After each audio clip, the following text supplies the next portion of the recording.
50 ওয়াক্ত মেরাজের রাতে নামাজ নিয়ে যখন নামতেছেন, মুসা আলাইহিস সালাম বললেন, আল্লাহ আপনাকে কি দিলেন গিফট? আল্লাহ নবী সাল্লাল্লাহু আলাইহি ওয়াসাল্লাম বললেন, আমাকে গিফট হিসেবে দিয়েছে 50 ওয়াক্ত নামাজ। কয় ওয়াক্ত? 50 ওয়াক্ত। মুসা আলাইহিস সালাম বলে, সর্বনাশ, বলেন কি 50 ওয়াক্ত পড়বে না? আমি তো আপনার আগে দুনিয়াতে নবী হিসেবে এসেছিলাম, আমার ফিল্ড ওয়ার্কের এক্সপেরিয়েন্স আছে, উম্মত চড়াইয়া খাইছি তো আমি জানি পড়বে না। আপনি যে দেখেন কমায় আনা যায় কিনা। পড়ি নাকি আমরা? 5 ওয়াক্ত তো পড়ি না, ঠিক কিনা? তো গেলেন যে বললেন, আল্লাহ মুসা আলাইহিস সালাম তো বলে যে পড়বে না আমার উম্মত, কমায় দেন না। আল্লাহ 5 ওয়াক্ত কমায়া 45 ওয়াক্ত দিলেন। আবার নেমে আসলেন কত? 45। মুসা আলাইহিস সালাম বলে, আবার যান, আবার পড়বে না, কমায় আনেন, ভালো হবে। আবার গেলেন, আবার 5 কম। আবার আসলেন, সাইয়েদনা মুসা আলাইহিস সালাম বললেন, আবার যান, পড়বে না। আবার গেলেন, 9 বারে 5 নং 45 ওয়াক্ত কমায় দিয়া রাখলেন কয় ওয়াক্ত? 5 ওয়াক্ত নিয়ে আল্লাহর হাবিব ফিরে আসতেছেন। মুসা আলাইহিস সালাম বললেন, কি অবস্থা? কয় রাকাত? কয় ওয়াক্ত? আল্লাহর হাবিব বললেন, এবার দিছে 5 ওয়াক্ত। মুসা আলাইহিস সালাম বললেন, এটাও পড়বে না, ঠিক কিনা?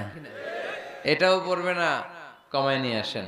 এবার আল্লাহ রাসূল সাল্লাল্লাহু আলাইহি ওয়াসাল্লাম বলতে আরম্ভ করলেন, কি বলেন, 9 বার গেলাম, আর কত যাওয়া যায়? আর পারুম না, লজ্জা লাগে, আমার শরম লাগে। সহিহ বুখারীতে এই কথাটাই এসেছে, আস্তাহি মির রাব্বি, আমার এবার লজ্জা লাগে যেতে। শরম বলেও তো একটা কথা আছে। কয়বার যাওয়া যায় আল্লাহর কাছে? সুবহানাল্লাহ পড়েন। লাজুকতা কাকে বলে তিনি শিখিয়েছেন। মুসা আলাইহিস সালাম আল্লাহরে বললেন, আল্লাহ আমি তো আপনার সাথে সরাসরি ডিরেক্টলি কথা বলি। ওয়া কাল্লামাল্লাহু মুসা তাকলিমা, without any media, without any via. মুসা আলাইহিস সালাম আল্লাহর সাথে কথা বলতেন। তো পৃথিবীর কেউ তো আর আল্লাহর কথাটা শুনতে পায় না, আওয়াজটা শুনতে পায় না, শুধু মুসা আলাইহিস সালাম শুনতে পায়। তো মুসা আলাইহিস সালাম মনে মনে ভাবে, আল্লাহ তাআলার কথার আওয়াজ এত সুন্দর, না জানি আল্লাহ দেখতে কত সুন্দর। এজন্য আল্লাহ তাআলার কাছে আবেদন করলেন, আল্লাহ দেখতে চাই, আমি আপনাকে দেখতে চাই। আল্লাহ বললেন, লান তারানি, দেখা যাবে না। দেখা যায়?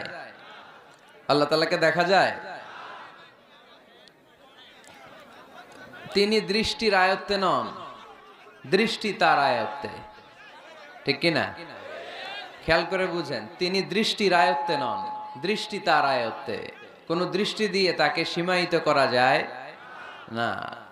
তো এই জন্য দেখতে চায় মানুষ, এটা স্বাভাবিক।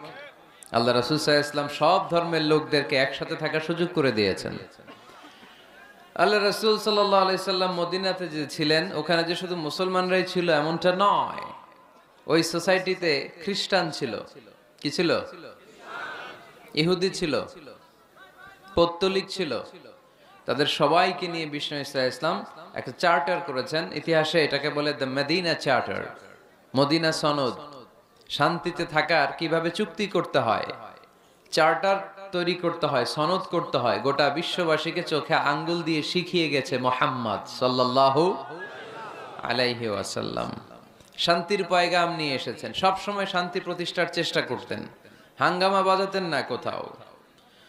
ইভেন যুদ্ধের ময়দানেও ক্ষয়ক্ষতি যাতে কম হয়, he used to try to minimize the destruction in war.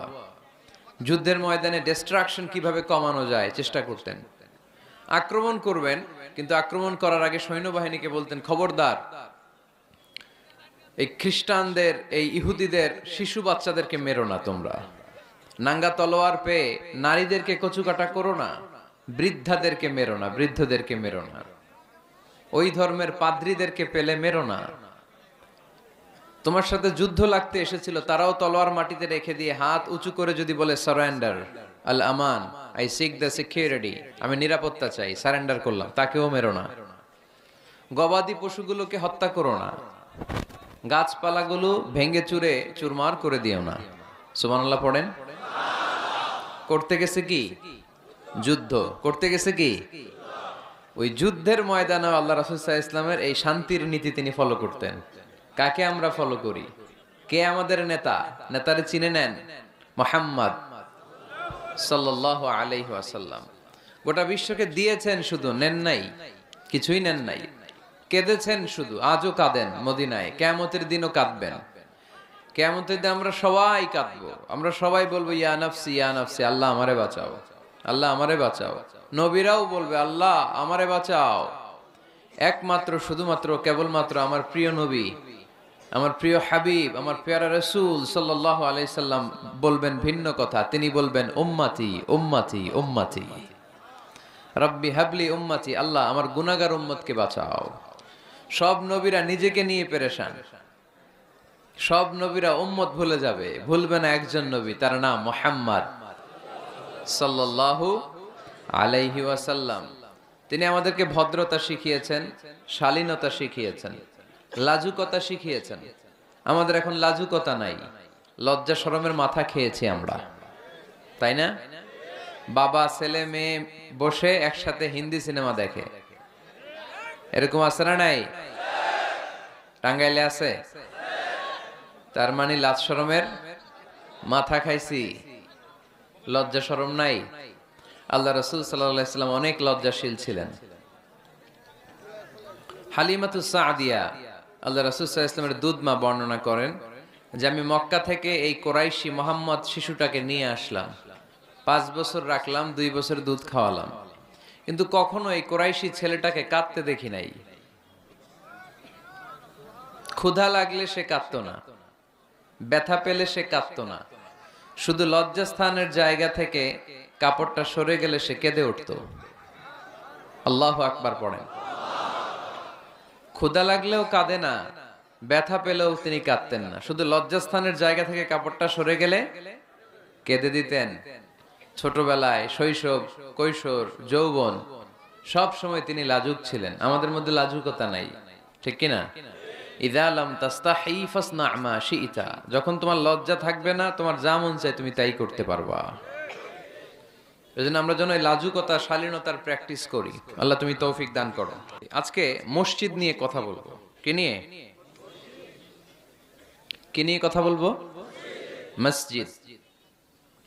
আহাব্বুল বিলাদি ইলাল্লাহি মাসাজিদুহা, আল্লাহর কাছে পৃথিবীতে সবচেয়ে পছন্দের জায়গা কোনটা বলেন তো? মসজিদ। এবার বলেন তো আল্লাহর কাছে সবচেয়ে অপছন্দের জায়গা কোনটা? বাজার। কিন্তু এমন বাজার যেখানে জুয়ার আড্ডা বসে, এমন বাজার যেখানে মদ বিক্রি হয়, এমন বাজার যেখানে নর্তকীদের নাচ গান চলে, এমন বাজার যেখানকার ব্যবসায়ীরা পণ্য বিক্রি করার জন্য খালি কসম কাটে। এরকম আছে না নাই? এই বাজারগুলো আল্লাহর কাছে অপছন্দনীয়। এমনি যে আপনারা সুপার শপে যান, টাঙ্গাইলের মুদি দোকানে যান, বাজারে যান, মাছ বাজারে, এটা আবার আল্লাহর কাছে অপছন্দনীয় না। এরকম বাজারে বিষ্ণু ঈসা ইসলামও যেতেন, কিন্তু যেই বাজারে মিথ্যা কসম কাটে বারবার, এরকম আছে না নাই? তাদেরকে লানত দেয়া হয়েছে যারা শুধু কসম কাটে, মুনাফিকেরা। সকালবেলা কুরবানির হাটে যাবে গরু বিক্রি করতে, বউরে কয় বউ একটা দাম কম। বউ বলে কত কমু? বল যে 50,000। তো বউ কয় বললাম 50,000। তো এরপর বাজারে যখন নিয়ে গেছে, এক লোক এসে বলতেছে ভাই গরুটা 40,000 দিবেন? তখন সে বলে আল্লাহর কসম সকালবেলা একজন 50,000 দাম কইছে, দেই নাই। সকালে 50,000 কইছে, এরই তো দেই নাই, আপনার 40,000 কেমনে দেই? এরকম ডাকাইত আছে রাডাই। আল্লাহ রাসূল সাল্লাল্লাহু আলাইহি ওয়াসাল্লাম মদিনার খেজুরের বাগান বাজার পরিদর্শনে গেলেন। যে খেজুরের স্তূপ দেখে আল্লাহ রাসূল সাল্লাল্লাহু আলাইহি ওয়াসাল্লাম খেজুরের স্তূপে হাত ঢুকায় দিলেন। ঢুকায় দেওয়ার পরে তিনি দেখলেন পানি, ভিতরে কি? আর উপরে শুকনা খেজুর। আল্লাহর হাবিব বললেন ভিতরে পানি, উপরে শুকনা কেন? কয় বৃষ্টি হইছে। আর বৃষ্টি হলে তো সব জায়গায় পানির সয়লাভ থাকবে। আল্লাহ রাসূল সাল্লাল্লাহু আলাইহি ওয়াসাল্লাম রেগে গেলেন আর বললেন মান গাশশানা ফালাইসা মিন্না, যে আমাদেরকে ধোঁকা দেয় সে আমার উম্মত হতে পারে। The person who deceives us, he is not among us. যে লোক আমাদের ধোঁকা দেয় সে আমাদের অন্তর্ভুক্ত। মুসলমানরা কি ধোঁকা দিতে পারে? খাদ্যে ভেজাল দিতে পারে? ওজনে কম দিতে পারে? মাছে ফরমালিন দিতে পারে? টেন্ডারবাজি করতে পারে? চাঁদাবাজি করতে পারে? ক্যাসিনোর ব্যবসা করতে পারে? পারে পারে। সেজন্য আমরা যেন ধোঁকাবাজি না করি। ধোঁকাবাজে ভরে গেছে বাংলাদেশ। এই ধোঁকাবাজি থেকে আমাদেরকে বেঁচে থাকতে হবে যদি প্রিয় নবীর উম্মত হতে চাই, ঠিক কিনা? তাহলে আল্লাহ তাআলার কাছে সবচেয়ে প্রিয় জায়গার নাম সবাই বলেন। আর সবচেয়ে অপছন্দনীয় জায়গার নাম বাজার। হাদিসটা সহিহ বুখারীতে এসেছে। এমন বাজার যেখানে মদের আড্ডাখানা, যেখানে ক্যাসিনোর ব্যবসা, হারাম ব্যবসা, ওইটা আল্লাহর কাছে অপছন্দনীয়। আল্লাহর হাবিব সাল্লাল্লাহু আলাইহি ওয়াসাল্লামের একটা অভ্যেস ছিল, তিনি কোন এলাকায় গেলেই প্রথমে একটা মসজিদ বানায় ফেলতেন। সুবহানাল্লাহ পড়েন। তার মানে মসজিদ কেন্দ্রিক তিনি সব করতেন, মস্ক সেন্টার্ড, আগে মসজিদ তারপরে সব।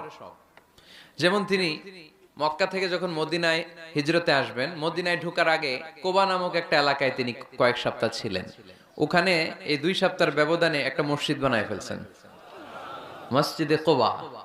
মসজিদের নাম কি? প্রতি শনিবারে তিনি মসজিদে কোবায় যেতেন, ওখানে যে সালাত পড়তেন।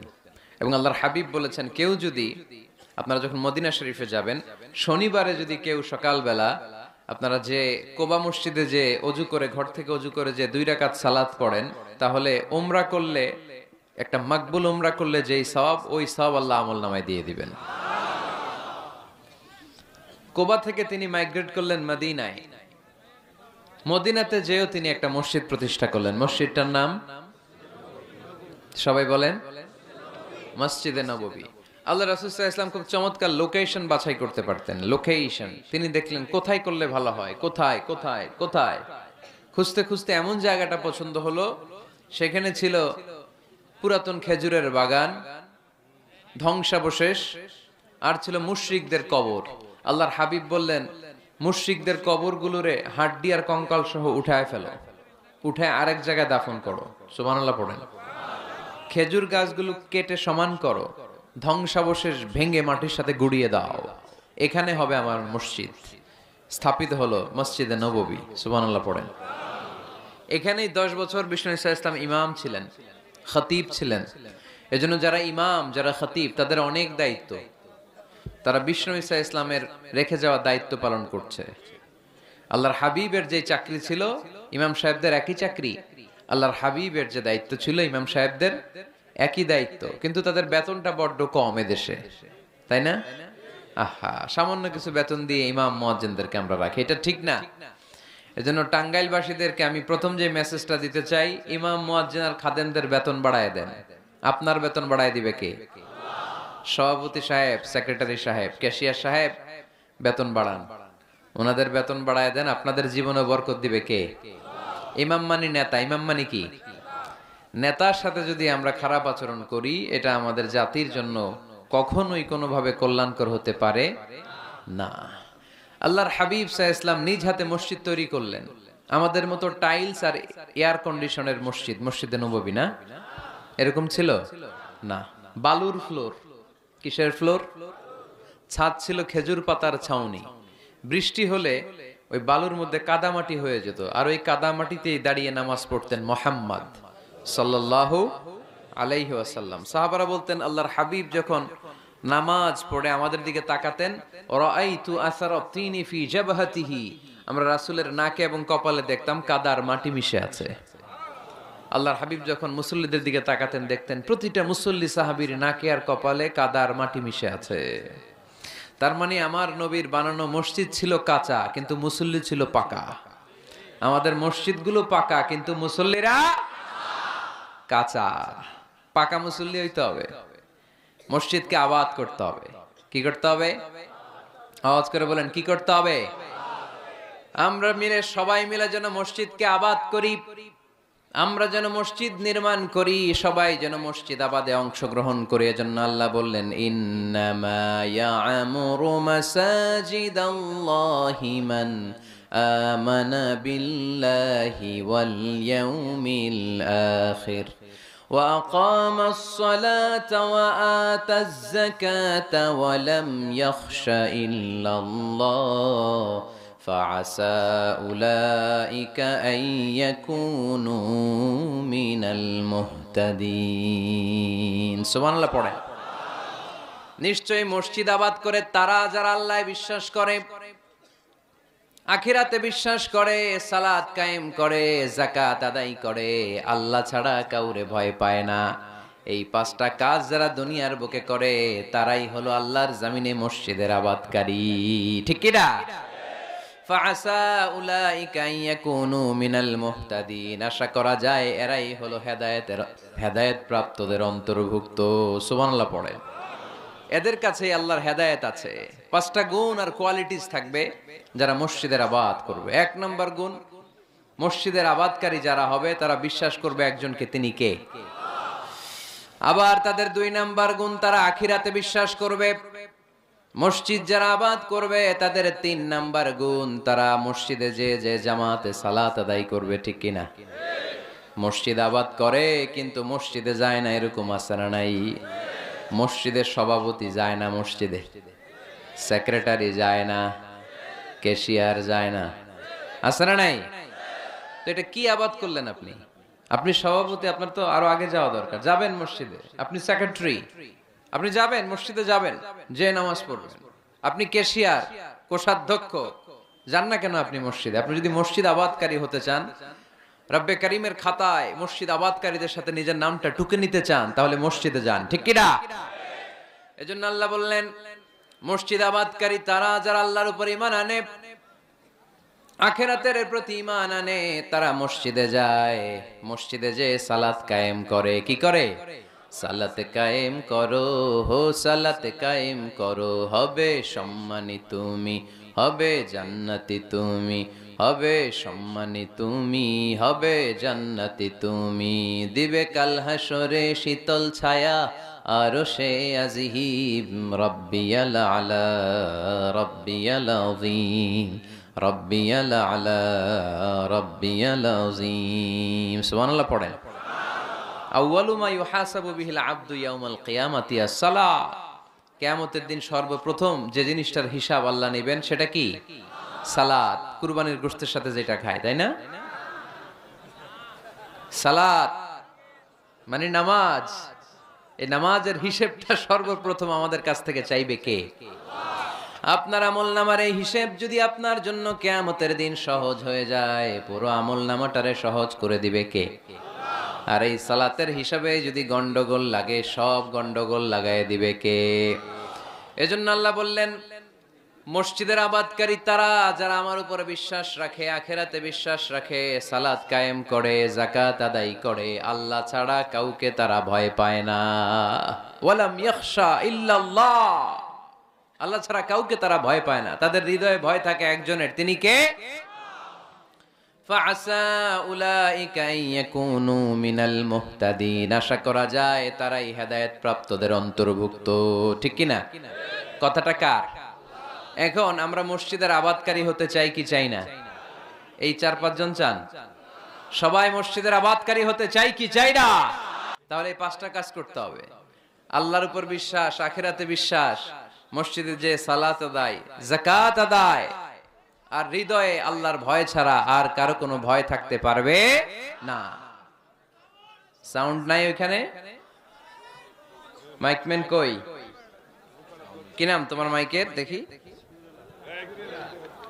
সুরেলা। নাই কোনো সুর তোমার মাইকে, নাম দিয়েছে সুরেলা। মতিঝিলে মতি নাই, আছে শুধু জিল। সোনার গায়ে সোনা নাই, আছে শুধু বিল। তোমার মাইকে সুর নাই, নাম দিছে সুরেলা। সুর দাও, এদিকে একটু সুর দিয়ে দাও,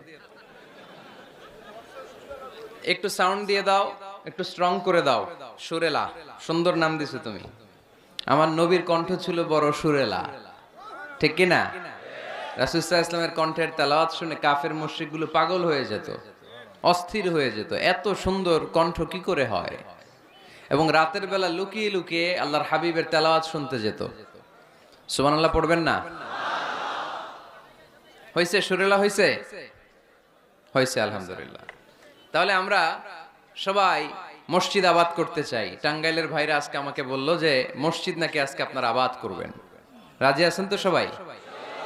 খেয়াল রাখবেন, ইসলামে মসজিদ এটা সবার নাকি আওয়ামী লীগের, বিএনপির, জাতীয় পার্টির, জামাত ইসলাম, পীরের মুরিদ, তাবলীগের ভাই? কাদের? চিল্লায় বলেন কাদের? অনেক জায়গায় দেখেন মসজিদ বানায় আহলে হাদিস জামে মসজিদ। কেন আহলে হাদিস জামে মসজিদ হবে কেন? আবার অনেক জায়গায় হানাফি জামে মসজিদ। কেন? সমস্যা কি আপনাদের? ভাগ করেন কেন? আল্লাহ রাসূল আসছে মিলাইতে, আমরা খালি কোপায়া কোপায়া ভাগ করে দেই। না, ভাগ করবেন না, সবাইরে সব মসজিদে ঢুকতে দিবেন। আহলে হাদিসের ভাইরা হানাফি ভাইদের সাথে মসজিদে সালাত পড়বে। হানাফি মাযহাব যারা মানে তারা আহলে হাদিসের ভাইদের সাথে সালাত আদায় করবে। ঠেলাঠেলি আছে? কাবা ঘরের সামনে কেউ এইভাবে বুকে বাঁধে আল্লাহু আকবার, এইভাবে দেখছেন না? কেউ এইভাবে, আবার হানাফিরা এইভাবে। মালিকীদের কিছু লোক আছে এরা বাঁধেই না, এমনি ছেড়ে রাখছে। কি করবি কর, বাঁধনো না এইভাবে। হ্যাঁ, করে কিছু করারও নাই, এরা ছেড়ে দিয়ে নামাজ পড়ে। তো আল্লাহর ঘর এখানে, প্রতিটা নবীর পদ ধুলি লেগেছে যেই মক্কায়, প্রিয় হাবিবের শ্বাস প্রশ্বাস এখনো মিশে আছে এই কাবা ঘরে। আল্লাহর ঘর কাবা বাইতুল্লাহ, ওখানে দাঁড়িয়ে কেউ এখানে কেউ এখানে কেউ এখানে, কেউ বাদেই না, কেউ আমিন জোরে কেউ আসতে। কোনো ঠেলাঠেলি আছে? তো বাংলাদেশের ঠেলাঠেলিটা আনলো কে? কেন এই ঠেলাঠেলিটা করেন? কথা কি বুঝেন? ঠেলাঠেলির দিন শেষ, ঐক্য গড়ার বাংলাদেশ। চিল্লায় বলো ঠিক কিনা? আমরা ঐক্য চাই। অনেক ভুল বুঝানো হয়েছে আমাদেরকে, অনেক ন্যারো মাইন্ডেড বানিয়ে রাখা হয়েছে। সংকীর্ণতার দিন শেষ, পরিবর্তন হতে শুরু করেছে। মানুষ এখন অনেক চালাক। জনগণের ধোকা দেওয়া, তাওহীদপন্থী মুসলমানদের গোজামিল দিয়ে বুঝ দেওয়ার দিন শেষ। জোরে বলেন ঠিক কিনা? যেটা বলবেন কোরআন সুন্নাহর আলোকে বলবেন। ইসলাম এসেছে মিলানোর জন্য, তা আপনি পিস পিস করেন কেন? আল্লাহ আপনার পিস পিস করে ফেলবে। সবাই ভাই ভাই, মসজিদ সবার। ৬০ জন খ্রিস্টান পাদ্রী নাজরান থেকে এসেছে আল্লাহর হাবিবের সাথে দেখা করতে। জায়গা নাই, কই বসতে দিবে? কোনো জায়গা না পেয়ে ৬০ জন খ্রিস্টানের জন্য আল্লাহর হাবিব সাল্লাল্লাহু আলাইহি ওয়াসাল্লাম মসজিদে নববীর দরজা খুলে দিয়ে খ্রিস্টানদেরকে মসজিদে ঢুকতে দিয়েছেন। মসজিদে নববীতে খ্রিস্টান ঢুকতে পারে, আর আমাদের আহলে হাদিস মসজিদে হানাফি ভাইরা ঢুকতে পারে না। হানাফি ভাইদের মসজিদে আহলে হাদিসের ভাইরা ঢুকতে পারে না। এটা আপনি পেয়েছেন কোথায়? কেন করেন এগুলো? বাদ দিয়ে দেন, আমরা সবাই এক। চিল্লায় বলেন ঠিক কিনা? আপনারা কি ঐক্য চান নাকি কিলাকিলি করবেন? আমরা কিলাকিলি চাই, বিভেদ চাই, হিংসা চাই, আর কোন ঝগড়া মারামারি চাই? আমরা চাই ঐক্য। চিল্লায় বলেন কি চাই? আল্লাহ তুমি ঐক্য প্রতিষ্ঠার তৌফিক আমাদেরকে দান করো। আরো জোরে বলি আমিন।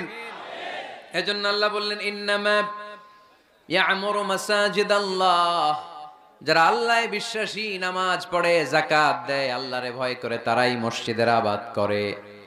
উমরানুল মাসাজিদ, কেমন করে মসজিদের আবাদ করবেন? ১ নাম্বার, মসজিদ নির্মাণের মাধ্যমে মসজিদের আবাদ হয়। ঠিক কিনা? আল্লাহর হাবিব বললেন মান বানা লিল্লাহি বাইতান মিন মালিহি বানাল্লাহু লাহু বাইতান ফিল জান্নাহ। নিজের অর্থ ব্যয় করে যে দুনিয়ার বুকে মসজিদ বানায়া দেয়, আল্লাহ তার জন্য জান্নাতে ঘর বানায়া দেয়। ইন্না মিম্মা ইয়ালহাকু আল মুমিনু মিন হাসানাতিহি বা'দা মাউতিহি, মৃত্যুর পরে কোন মানুষ যে সওয়াবগুলো অটোমেটিক সব সময় ধারাবাহিকভাবে পেতে থাকে, তার মধ্যে একটা হচ্ছে দুনিয়াতে সে যদি কোনো মসজিদ বানিয়ে যায়, তার পার্সেন্টেজ সওয়াব যতদিন এই পৃথিবী থাকবে ততদিন আপনার আমলনামায় ওই সওয়াবের পার্সেন্টেজ পাঠিয়ে দিবে কে? তার মানে মসজিদ আবাদের ১ নাম্বার পদ্ধতি মসজিদ বানানো। মসজিদ আবাদের ২ নাম্বার পদ্ধতি বারবার মসজিদে যাওয়া, মসজিদে যে জামাতে সালাত আদায় করা। মসজিদের সাথে সম্পর্কের দরকার আছে না নাই? মসজিদে যে জামাতে সালাত আদায় করা। সালাতুল জামাআ তাফদুলু সালাতাল ফাজরি বি২৭ দারাজা। একা নামাজ পড়লে যেই সওয়াব, মসজিদে যে জামাতে পড়লে ২৭ গুণ সওয়াব হয়ে যায়। এজন্য জামাতে সালাত পড়বেন তো। তার মানে ১ নম্বরে পেলাম মসজিদ বানানো, ২ নম্বরে পেলাম মসজিদে যে জামাতে নামাজ পড়া, ৩ নম্বরে মসজিদের সাথে হৃদয়টারে ঝুলিয়ে রাখা। মসজিদের সাথে হৃদয়টা ঝুলে থাকবে। ৭ শ্রেণীর ব্যক্তিকে আল্লাহ তাআলা কিয়ামতের দিন আরশের নিচে ছায়া দিবে। এর মধ্যে ১ শ্রেণীর ব্যক্তি ওই ব্যক্তি যে ব্যক্তির হৃদয়টা সবসময় মসজিদের সাথে ঝুলে থাকে, লেগে থাকে। জোহরের নামাজ পড়ে খালি টেনশন, কিরে আসরের সময় কখন হবে। আসর পরে চিন্তা করে মাগরিবে আমি কই থাকবো, তখন মসজিদ থাকবে কই, নামাজটা হবে কিনা। মাগরিব পড়ার পরে একটাই চিন্তা, ঘুমের আগে এশাটা যেন ঠিক মতো হয়। ঠিক কিনা? এরকম মুসল্লি আছে না নাই? আল্লাহর হাবিব বললেন যারা সব সময় হৃদয়টারে মসজিদের সাথে এইভাবে লাগিয়ে রাখে, আরশের নিচে তাদেরকে সেদিন ছায়া দিবে কে? আল্লাহর আরশের ছায়া ছাড়া ওই দিন আর কোনো ছায়া থাকবে নাকি? আকাশের সূর্য মাথার কাছে নেমে আসবে, জমিনটারে তামার জমিন বানিয়ে দেওয়া হবে, জিহ্বাটা তৃষ্ণার চোটে বের হয়ে নাভি পর্যন্ত কুকুরের মতো ঝুলতে থাকবে, মানুষগুলো চিৎকার মারবে, কোনো ছায়া নাই আরশের ছায়া ছাড়া। ওই আরশের ছায়ার নিচে ওই ব্যক্তিকে আল্লাহ ছায়া দিবেন যার হৃদয়টা মসজিদের সাথে লেগে থাকে, সবসময় মসজিদের সাথে মনটা পড়ে থাকে, এরকম আছে না নাই? মসজিদে বারবার যেতে চায়। মসজিদে যাওয়ার জন্য যতগুলো কদম ফেলবেন, প্রতিটা কদমে আপনার মর্যাদা এক স্ট্যাটাস একতলা বাড়ায় দেয় কে? গুনাহগুলো মাফ করে দেয় কে? আবার মসজিদে যদি কোনো দিনই হালাকায় বসেন, আল্লাহর রহমত চারদিক থেকে আপনারে বেষ্টন করে ফেলে, আল্লাহর ফেরেশতারা আপনাদের জন্য দোয়া করতে থাকে। তাহলে মসজিদ আবাদের 1 নাম্বার নমুনা হলো মসজিদ বানানো। মসজিদকে আবাদ করার 2 নাম্বার নমুনা হলো মসজিদে জামাতের সাথে সালাত আদায় করা। মসজিদ আবাদের 3 নাম্বার নমুনা হলো হৃদয়টা মসজিদের সাথে ঝুলিয়ে রাখা। মসজিদ আবাদের 4 নাম্বার নমুনা হলো নিজ হাতে মসজিদকে পরিষ্কার পরিচ্ছন্ন রাখা। মসজিদ ঝাড়ু দিচ্ছেন কে কে? দেখি হাত তোলেন। প্রত্যেকদিন দেন? আলহামদুলিল্লাহ, আলহামদুলিল্লাহ। এটা সাইয়েদনা ইব্রাহিম আলাইহিস সালাম আর ইসমাঈল আলাইহিস সালামের ডিউটি ছিল। ডিউটিটা দিছিল কে? চিল্লায় বলেন কে? আল্লাহ বললেন তাহহিরা বাইতিয়া লিত-তাইফিনা ওয়াল আকিফিনা ওয়ার রুকআইস সুজুদ। মসজিদেরি ঝাড়ু বারদার ও কামারে হাত শোনো আমারে মুনাজাত। পড়েন, শোনো শোনো ইয়া ইলাহি আমারে মুনাজাত, শোনো আমারে মুনাজাত। পড়েন আমিন। খাদেম ঝাড়ু দিল কিনা? মসজিদের ফ্লোর মুছলো কিনা? মুয়াজ্জিন হুজুর মসজিদ ঝাড়ু দিল কিনা? মসজিদে বালু আছে কিনা? সবাই যে চেক করে। দায়িত্ব কি শুধু খাদেমের আর মুয়াজ্জিনের কাঁধের উপরে নাকি আমাদের কাঁধেও মসজিদ পরিচ্ছন্ন রাখার দায়িত্ব আছে? রাডাই 2 জন নবীকে আল্লাহ বললেন, সাইয়েদনা ইব্রাহিম যাকে উপাধি দিয়েছেন আল্লাহ খালিল, আমার মসজিদ পরিষ্কার করো, বাপ বেটা মিলে ঝাড়ু দাও। সাইয়েদনা ইসমাইল ইব্রাহিম মসজিদ ঝাড়ু দিতে পারলে আপনি কোন লাট সাহেব হয়েছেন? কি হয়ে গিয়েছেন আপনি? মনে জ্বালা যন্ত্রণা, ঘরে মারামারি, শান্তি নাই, মসজিদে চলে যান, মসজিদ মুছে দেন, একটু ঝাড়ু দিয়ে দেন, আপনার ঘরের সব অশান্তিরে শান্তি বানায় দিবে কে? মনের জ্বালা যন্ত্রণা দূর করে দিবে কে? এই জন্য হৃদয়ে যদি কষ্ট থাকে, জ্বালা যন্ত্রণা থাকে, অসুখ থাকে, অশান্তি থাকে, মসজিদে যান, মসজিদটা ঝাড়ু দেন, এতিমের মাথায় হাত বুলায় দেন, হৃদয়টারে প্রশান্ত করে দিবে কে? তাহলে এই কাজগুলো করার মাধ্যমে আমরা মসজিদ আবাদ করব। রাজি আছেন? আপনাদের টাঙ্গাইল জেলায় সবচেয়ে বড় মসজিদ কোনটা?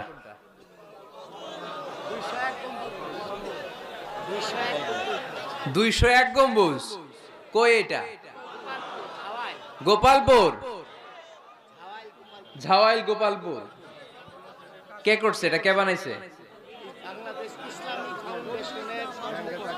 ও, ইসলামিক ফাউন্ডেশনের কর্মকর্তা রফিকুল ইসলাম। কি করে? বেঁচে আছে? আজকের এই মাহফিলের পক্ষ থেকে ওনাকে জানাই সশ্রদ্ধ সালাম। যাব ইনশাআল্লাহ। তো এরকম ভালো ভালো মসজিদ, সুন্দর মসজিদ বাংলাদেশে হোক, আমরা চাই না? সবাই চান? তো চাই, আওয়াজটা এতটুকু। এরকম সুন্দর মসজিদ এদেশে আরো নির্মিত হোক, চাই কি চাই না?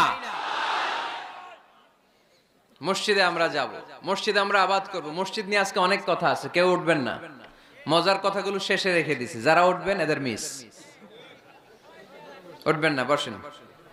মসজিদে যে আমরা যাব, কিছু আদব মেনটেন করে যেতে হবে, ঠিক কিনা? ওযু ছাড়া ঢোকা যাবে? ওযু নিয়ে ঢোকার দরকার আছে না নাই?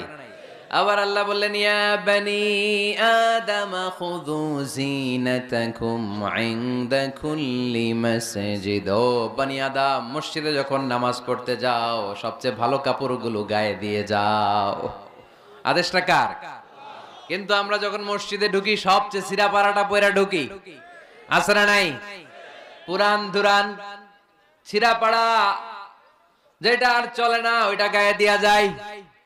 আর বিয়ের অনুষ্ঠানে সুন্নাতে খাতনা, পহেলা বৈশাখ, এসো হে বৈশাখ তোমারে আদর করি, 31st নাইটে যখন প্রোগ্রামে যাই, বিশ্ব ভালোবাসা দিবসে যখন ভালোবাসা করতে যাই, তখন সুন্দর সুন্দর পাঞ্জাবি আছে না নাই? তখন নতুন জামা। বিশ্ব ভালোবাসা দিবস আসতেছে, ওইটা কি দিবস? বেহায়া দিবস। আহা, আমার কিশোরগঞ্জে মাহফিল ছিল গত বছর এই ভালোবাসা দিবসের দিন। দেখি সবগুলার হাতে গোলাপ ফুল, গোলাপ ফুল শেষ, পুরো কিশোরগঞ্জের সব গোলাপ ফুল শেষ। ফুলের দোকানে যাই দেখলাম কিচ্ছু নাই, কয় হুজুর গত রাতেই শেষ। বিশ্ব বেহায়া দিবস, এগুলোর সাথে আমাদের কোনো সম্পর্ক নাই। আমাদের সবচেয়ে ভালো জামাটা আমরা মসজিদে পরে যাব। আমরা দুনিয়ার কাউরে দেখাতে চাই না, আমরা যা করি দেখাতে চাই একজনকে, তিনি কে? তাহলে মসজিদের প্রথম আদব ওযু করে ঢুকবো। 2 নাম্বার আদব সব চাইতে ভালো জামাটা গায়ে দিয়ে মসজিদে ঢুকবো। 3 নাম্বার ঢোকার সময় বাম পা দিয়ে ঢুকবো। কোন পা? আর বের হওয়ার সময় বিশ্বনবী বললেন মসজিদে যখন ঢুকবে এই দোয়াটা পড়ো, আউযু বিল্লাহিল আযীম ওয়া বিওয়াজহিল কারীম ওয়া সুলতানিহিল কদীম মিনাশ শাইতানির রাজীম।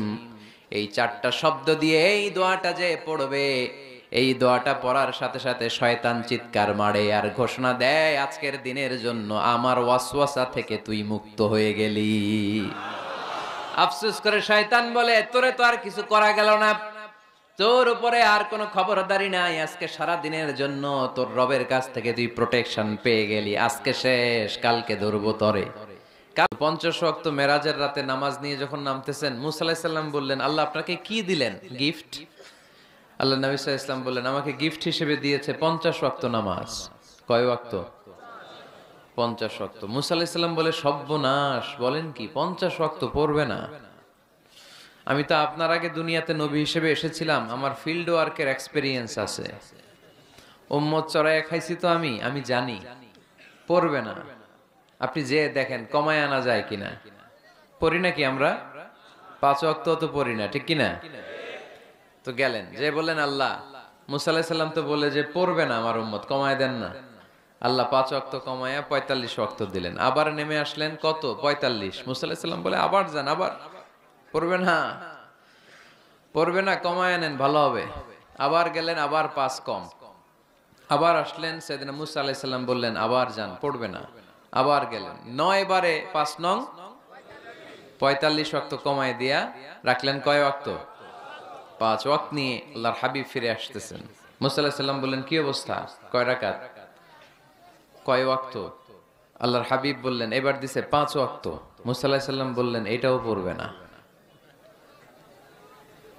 ঠিক কিনা? এটাও পড়বে না, কমায় নিয়ে আসেন।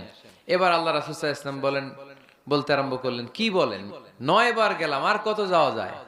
আর পারুম না, লজ্জা লাগে, আমার শরম লাগে। সহিহ বুখারীতে এই কথাটাই এসেছে, আস্তাহি মির রাব্বি, আমার এবার লজ্জা লাগে যেতে। শরম বলেও তো একটা কথা আছে। কয়বার যাওয়া যায় আল্লাহর কাছে? সুবহানাল্লাহ পড়ে। লাজুকতা কাকে বলে তিনি শিখিয়েছেন। মুসা আলাইহিস সালাম আল্লাহরে বললেন, আল্লাহ আমি তো আপনার সাথে সরাসরি ডাইরেক্টলি কথা বলি। ওয়া কাল্লামাল্লাহু মুসা তাকলিমা, without any media, without any via. মুসা আলাইহিস সালাম আল্লাহর সাথে কথা বলতেন। তো পৃথিবীর কেউ তো আর আল্লাহর কথাটা শুনতে পায় না, আওয়াজটা শুনতে পায় না, শুধু মুসা আলাইহিস সালাম শুনতে পায়। তো মুসা আলাইহিস সালাম মনে মনে ভাবে, আল্লাহ তাআলার কথার আওয়াজ এত সুন্দর, না জানি আল্লাহ দেখতে কত সুন্দর। এজন্য আল্লাহ তাআলার কাছে আবেদন করলেন, আল্লাহ দেখতে চাই, আমি আপনাকে দেখতে চাই।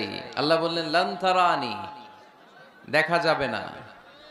দেখা যায়? আল্লাহ তাআলাকে দেখা যায়? তিনি দৃষ্টির আয়ত্তে নন, দৃষ্টি তার আয়ত্তে, ঠিক কিনা? খেয়াল করে বুঝেন, তিনি দৃষ্টির আয়ত্তে নন, দৃষ্টি তার আয়ত্তে। কোন দৃষ্টি দিয়ে তাকে সীমায়িত করা যায় না। তো এই জন্য দেখতে চায় মানুষ, এটা স্বাভাবিক। আল্লাহ রাসূল সাল্লাল্লাহু আলাইহি ওয়াসাল্লাম সব ধর্মের লোকদেরকে একসাথে থাকার সুযোগ করে দিয়েছেন। আল্লাহ রাসূল সাল্লাল্লাহু আলাইহি সাল্লাম মদিনাতে যে ছিলেন ওখানে যে শুধু মুসলমানরাই ছিল এমনটা নয়, ওই সোসাইটিতে খ্রিস্টান ছিল। কি ছিল? ইহুদি ছিল, পৌত্তলিক ছিল। তাদের সবাইকে নিয়ে বিষ্ণু ইসলাম একটা চার্টার করেছেন। ইতিহাসে এটাকে বলে দ্য মদিনা চার্টার, মদিনা সনদ। শান্তিতে থাকার কিভাবে চুক্তি করতে হয়, চার্টার তৈরি করতে হয়, সনদ করতে হয়, গোটা বিশ্ববাসীকে চোখে আঙ্গুল দিয়ে শিখিয়ে গেছে মুহাম্মদ সাল্লাল্লাহু আলাইহি ওয়াসাল্লাম। শান্তির পয়গাম নিয়ে এসেছেন, সব সময় শান্তি প্রতিষ্ঠার চেষ্টা করতেন, হাঙ্গামা বাজাতেন না কোথাও। ইভেন যুদ্ধের ময়দানেও ক্ষয়ক্ষতি যাতে কম হয়, he used to try to minimize the destruction in war. যুদ্ধের ময়দানে ডিস্ট্রাকশন কিভাবে কমানো যায় চেষ্টা করতেন। আক্রমণ করবেন, কিন্তু আক্রমণ করার আগে সৈন্যবাহিনীকে বলতেন, খবরদার এই খ্রিস্টানদের, এই ইহুদিদের শিশু বাচ্চাদেরকে মেরো না, তোমরা নাঙ্গা তলোয়ার পেয়ে নারীদেরকে কচুকাটা করো না, বৃদ্ধাদেরকে মেরো না, বৃদ্ধদেরকে মেরো না, ওই ধর্মের পাদ্রীদেরকে পেলে মেরো না। তোমার সাথে যুদ্ধ লাগতে এসেছিল, তারাও তলোয়ার মাটিতে রেখে দিয়ে হাত উঁচু করে যদি বলে surrender, Al Aman, I sick the security, আমি নিরাপত্তা চাই, সারেন্ডার করলাম, তাকেও মেরো না। গবাদি পশুগুলোকে হত্যা করো না, গাছপালাগুলো ভেঙে চুরে চুরমার করে দিও না। সুবহানাল্লাহ পড়েন। করতে গেছে কি? যুদ্ধ করতে গেছে কি? ওই যুদ্ধের ময়দানে আল্লাহ রাসূল সাল্লাল্লাহু আলাইহি ওয়াসাল্লামের এই শান্তির নীতি তিনি ফলো করতেন। কাকে আমরা ফলো করি? কে আমাদের নেতা? নেতারে চিনে নেন, মুহাম্মদ সাল্লাল্লাহু আলাইহি ওয়াসাল্লাম। গোটা বিশ্বকে দিয়েছেন, শুধু নেন নাই, কিছুই নেন নাই। কেঁদেছেন শুধু, আজও কাঁদেন মদিনায়, কিয়ামতের দিনও কাঁদবেন। কিয়ামতের দিন আমরা সবাই কাঁদবো, আমরা সবাই বলবো ইয়া নাফসি ইয়া নাফসি, আল্লাহ আমারে বাঁচাও, আল্লাহ আমারে বাঁচাও। নবীরাও বলবে আল্লাহ আমারে বাঁচাও। একমাত্র শুধুমাত্র কেবলমাত্র আমার প্রিয় নবী, আমার প্রিয় হাবিব, আমার প্যারা রাসূল সাল্লাল্লাহু আলাইহি সাল্লাম বলবেন ভিন্ন কথা। তিনি বলবেন উম্মতি উম্মতি উম্মতি, রব্বি হাবলি উম্মতি, আল্লাহ আমার গুনাহগার উম্মতকে বাঁচাও। সব নবীরা নিজেকে নিয়ে পেরেশান, সব নবীরা উম্মত ভুলে যাবে, ভুলবে না একজন নবী, তার নাম মুহাম্মদ সাল্লাল্লাহু আলাইহি ওয়াসাল্লাম। তিনি আমাদেরকে ভদ্রতা শিখিয়েছেন, শালীনতা শিখিয়েছেন, লাজুকতা শিখিয়েছেন। আমাদের এখন লাজুকতা নাই, লজ্জা শরমের মাথা খেয়েছি আমরা, তাই না? বাবা ছেলে মেয়ে বসে একসাথে হিন্দি সিনেমা দেখে, এরকম আছে না নাই? টাঙ্গাইলে আছে? তার মানে লাজ শরমের মাথা খাইছি, লজ্জা শরম নাই। আল্লাহ রাসূল সাল্লাল্লাহু আলাইহি ওয়াসাল্লাম অনেক লজ্জাশীল ছিলেন। হালিমাতুস সাদিয়া, আল্লাহ রাসূল সাল্লাল্লাহু আলাইহি ওয়াসাল্লামের দুধমা বর্ণনা করেন যে আমি মক্কা থেকে এই কোরাইশি মুহাম্মদ শিশুটাকে নিয়ে আসলাম, 5 বছর রাখলাম, 2 বছর দুধ খাওয়ালাম, কিন্তু কখনো এই কোরাইশি ছেলেটাকে কাঁদতে দেখি নাই। ক্ষুধা লাগলে সে কাঁদতো না, ব্যথা পেলে সে কাঁদতো না, শুধু লজ্জাস্থানের জায়গা থেকে কাপড়টা সরে গেলে সে কেঁদে উঠতো। আল্লাহু আকবার পড়েন। ক্ষুধা লাগলেও কাঁদে না, ব্যথা পেলেও তিনি কাঁদতেন না, শুধু লজ্জাস্থানের জায়গা থেকে কাপড়টা সরে গেলে কেঁদে দিতেন। ছোটবেলায়, শৈশব, কৈশোর, যৌবন, সব সময় তিনি লাজুক ছিলেন। আমাদের মধ্যে লাজুকতা নাই, ঠিক কিনা? ইযা লাম তাস্তাহি ফাসনা মা শিইতা, যখন তোমার লজ্জা থাকবে না, তোমার যা মন চায় তুমি তাই করতে পারবা। এজন্য আমরা যেন এই লাজুকতা, শালীনতার প্র্যাকটিস করি। আল্লাহ তুমি তৌফিক দান করো। আজকে মসজিদ নিয়ে কথা বলবো। কি নিয়ে? কি নিয়ে কথা বলবো? মসজিদ। আহাব্বুল বিলাদি ইলাল্লাহি মাসাজিদুহা, আল্লাহর কাছে পৃথিবীতে সবচেয়ে পছন্দের জায়গা কোনটা বলেন তো? মসজিদ। এবার বলেন তো আল্লাহর কাছে সবচেয়ে অপছন্দের জায়গা কোনটা? বাজার। কিন্তু এমন বাজার যেখানে জুয়ার আড্ডা বসে, এমন বাজার যেখানে মদ বিক্রি হয়, এমন বাজার যেখানে নর্তকীদের নাচ গান চলে, এমন বাজার যেখানকার ব্যবসায়ীরা পণ্য বিক্রি করার জন্য খালি কসম কাটে। এরকম আছে না নাই? এই বাজারগুলো আল্লাহর কাছে অপছন্দনীয়। এমনি যে আপনারা সুপার শপে যান, টাঙ্গাইলের মুদি দোকানে যান, বাজারে যান, মাছ বাজারে, এটা আবার আল্লাহর কাছে অপছন্দনীয় না। এরকম বাজারে বিষ্ণু ঈসা ইসলামও যেতেন। কিন্তু যেই বাজারে মিথ্যা কসম কাটে বারবার, এরকম আছে না নাই? তাদেরকে লানত দেয়া হয়েছে যারা শুধু কসম কাটে, মুনাফেকেরা। সকালবেলা কুরবানির হাটে যাবে গরু বিক্রি করতে, বউরে কয়, বউ একটা দাম ক। বউ বলে, কত কমু? বল যে 50,000। তো বউ কয়, বললাম 50,000। তো এরপর বাজারে যখন নিয়ে গেছে, এক লোক এসে বলতেছে, ভাই গরুটা 40,000 দিবেন? তখন সে বলে, আল্লাহর কসম, সকালবেলা একজন 50,000 দাম কইছে, দেই নাই। সকালে 50,000 কইছে, এরই তো দেই নাই, আপনার 40,000 কেমনে দেই? এরকম ডাকাইত আছে রাডাই। আল্লাহ রাসূল সাল্লাল্লাহু আলাইহি ওয়াসাল্লাম মদিনার খেজুরের বাগান বাজার পরিদর্শনে গেলেন। যে খেজুরের স্তূপ দেখে আল্লাহ রাসূল সাল্লাল্লাহু আলাইহি ওয়াসাল্লাম খেজুরের স্তূপে হাত ঢুকায় দিলেন। ঢুকায় দেওয়ার পরে তিনি দেখলেন পানি, ভিতরে কি? আর উপরে শুকনা খেজুর। আল্লাহর হাবিব বললেন, ভিতরে পানি, উপরে শুকনা কেন? কয়, বৃষ্টি হইছে। আর বৃষ্টি হলে তো সব জায়গায় পানির সয়লাভ থাকবে। আল্লাহ রাসূল সাল্লাল্লাহু আলাইহি ওয়াসাল্লাম রেগে গেলেন আর বললেন, মান গাশশানা ফালাইসা মিন্না। যে আমাদেরকে ধোঁকা দেয় সে আমার উম্মত হতে পারে। The person who deceives us, he is not among us. যে লোক আমাদের ধোঁকা দেয় সে আমাদের অন্তর্ভুক্ত। মুসলমানরা কি ধোঁকা দিতে পারে? খাদ্যে ভেজাল দিতে পারে? ওজনে কম দিতে পারে? মাছে ফরমালিন দিতে পারে? টেন্ডারবাজি করতে পারে? চাঁদাবাজি করতে পারে? ক্যাসিনোর ব্যবসা করতে পারে? পারে পারে। সেজন্য আমরা যেন ধোঁকাবাজি না করি।